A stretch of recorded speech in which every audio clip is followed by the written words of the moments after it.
Bro Tamil cinema versus Malayalam cinema எது best இதுல? நான் மலையாள சினிமான்னு சொல்லுவேன். ஏன்? ஏன்னா அவங்க ஸ்டோரி தான் அவங்களுக்கு இம்பார்ட்டண்ட்டாக இருக்குது. ஸ்டோரிக்கு அப்புறம் தான் அடுத்த வர ஃபேக்டரெல்லாம் அவங்க வந்து எடுத்துக்கிறாங்க. ஸ்டோரியை ஃபோக்கஸ் பண்ணி அந்த ஸ்டோரியை எப்படி அழகாக கன்வே பண்ணலாம் அப்படின்றது அவங்களுக்கு கொஞ்சம் நல்லா தெரிஞ்சிருக்குன்னு சொல்லுவேன். சிம்பிளாக 90s ஒரு படம் வந்தது மணிச்சித்திரத்தாழ் மலையாளத்தில். அந்த படம் வந்து ஸ்டோரி ஓரியன்டாக ஹீரோ வந்து மோகன்லால். படம் சூப்பராக இருக்கும். இந்த படத்தை வந்து ரீமேக் பண்ணி இங்கே ஒன்று பண்ணாங்க. படம் செம்ம ஹிட்டு. ஆனால் ஒரிஜினலுக்கும் இதுக்கும் பார்த்தீங்கன்னா ரொம்ப டிஃப்ரென்ஸ் தெரியும் உங்களுக்கு. இது ஸ்டோரி எப்படி இவங்க வந்து மெயின் ஸ்ட்ரீமாக அதுக்காக மாற்றிருக்காங்க அப்படின்றது.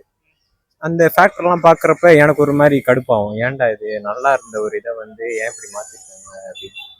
அந்த ரீசன்ஸ்லாம் பார்க்குறப்ப மலையாள சினிமா நல்லா இருக்குது அப்படின்ற ஒரு தாட் வருது. சரி, இப்போ இந்த ரீமேக் படம் எல்லாம் வந்து செகண்ட் டைம் மொக்க வாங்கின படம் அப்படின்னு ஒண்ணு இருக்குல்ல, ரீமேக் சரியான படம்டா, இதை ரீமேக் பண்ணிட்டு ஒரு மொக்க பண்ணிட்டு இருப்பாங்க. என்னென்ன படம் அந்த மாதிரி?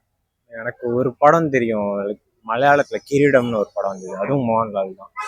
அது தமிழில் பண்ணாங்க, அஜித் வச்சு பண்ணாங்க.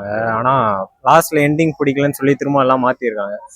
அப்போ ஒரு மாதிரி ஃபர்ஸ்ட் ஃப்ளாப் ஆகி அதுக்கப்புறம் போன படம் அதெல்லாம். அங்கே வந்து ஸ்டோரி வந்து நல்லா இருந்தது, நல்லா ஹிட் ஆச்சு. அதே ஸ்டோரி இங்கே வரப்ப ஆடியன்ஸ்னால அது ஏற்றுக்க முடியல.